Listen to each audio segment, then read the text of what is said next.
I checked into the quaint little hotel on a gloomy, stormy night. Tired from my long journey, I eagerly approached the receptionist to get my room key.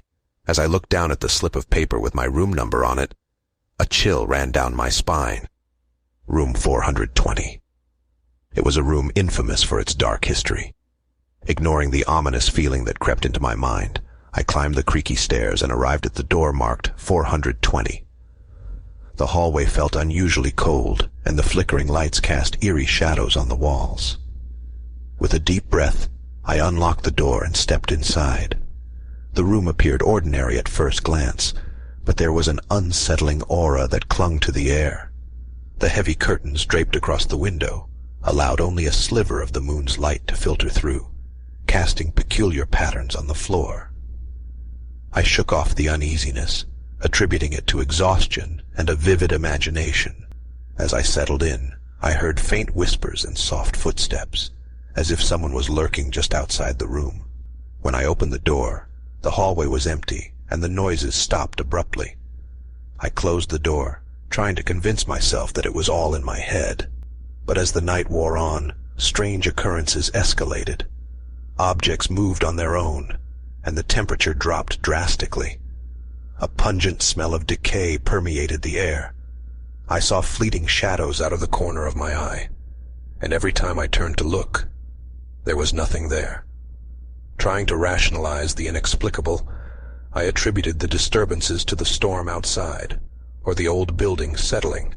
Yet, with each passing moment, it became apparent that something malevolent resided within room 420. As I lay in bed, paralyzed with fear, the whispers grew louder. They spoke in hushed, sinister tones, making it impossible to discern the words they carried.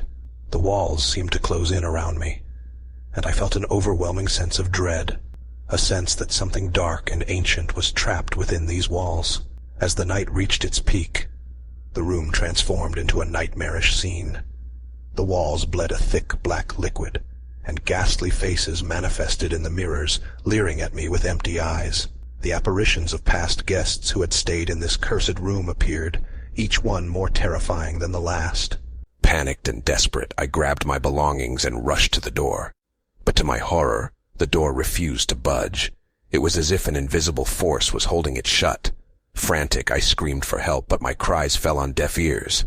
In a final act of desperation, I clutched a Bible I found in the nightstand and began to recite prayers. The malevolent presence resisted, but I persisted, my voice growing stronger with each word. Suddenly, there was a deafening roar, and the room trembled violently. The walls cracked, and the apparitions dissipated into thin air. With one last surge of energy, I broke free from the invisible restraint and stumbled into the hallway. As I fled, the door slammed shut behind me, and the haunting ceased instantly. I ran down the stairs, not daring to look back. The receptionist stared at me with confusion and concern as I reached the lobby. I told him about the horrors I had witnessed in room 420, but he seemed disbelieving. He handed me another room key, promising that it would be a peaceful and restful place. But as I entered the new room, I couldn't shake the feeling that the malevolent presence still lingered, watching, waiting, forever bound to room 420.